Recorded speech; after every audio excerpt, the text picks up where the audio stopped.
Kings, Lakers, and what a game this was. LeBron is a starting center. Lakers 3-0 when he does that, and he was making magic. There he is right there, first quarter. LeBron flips, drives Russell Westbrook back to LeBron. Gets it in. Great teamwork from the Lakers star. Seconds later, De'Aaron Fox drives, but LeBron gets it back. And look at this swat right there. Key move. Great one by LeBron. Loving that. Fourth quarter now, down one.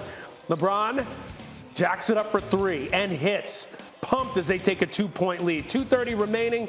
Lakers still leading by 2. LeBron drives, gets his own miss, lays it in, stays patient, and takes the 4-point lead. A minute left. Lakers leading by 4, and vintage LeBron right there. The drive, 14 of his 31 came in the fourth, and the Lakers winners, 122-114.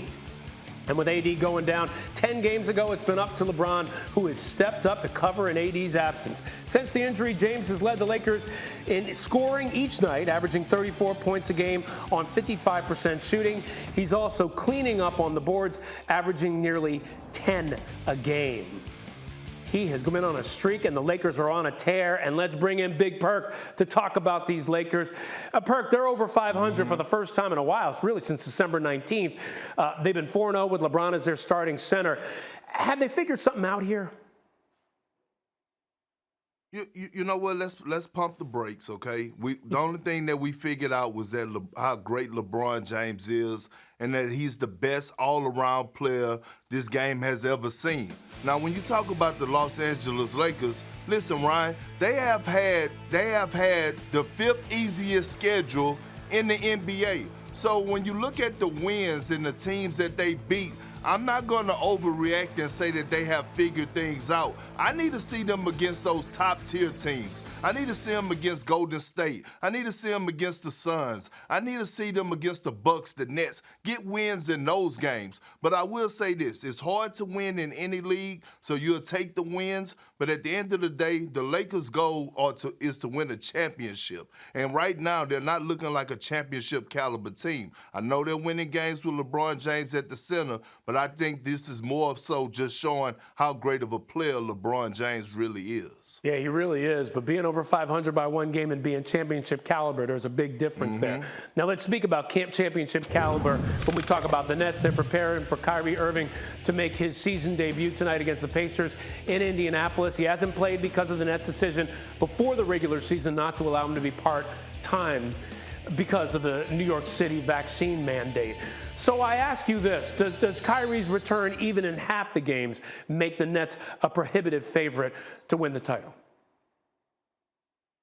Absolutely. I still got the Bucks as the favorite for coming out of the Eastern Conference, but I'd rather have a part-time Kyrie Irving than a no-time Kyrie Irving. And I love what the Brooklyn Nets are doing right now, because right now they're bringing them in at this point in time because they know it's a marathon and not a sprint. And so the team could get used to this. The team could get used to Kyrie Irving only being on the road, because when the playoff come, you need that superstar talent when you go on the road. At home, you got enough in James Harden and Kevin Durant, and your role players play better at home. So, you know, a part-time Kyrie is better than a no-time Kyrie. I wouldn't jump the gun and pick them over the Milwaukee Bucks, but I wouldn't be surprised either if they come out of the Eastern Conference. Okay, you know, it's interesting. Beginning of the season, they thought, hey, we can make it without him because we're not going to have him be part-time.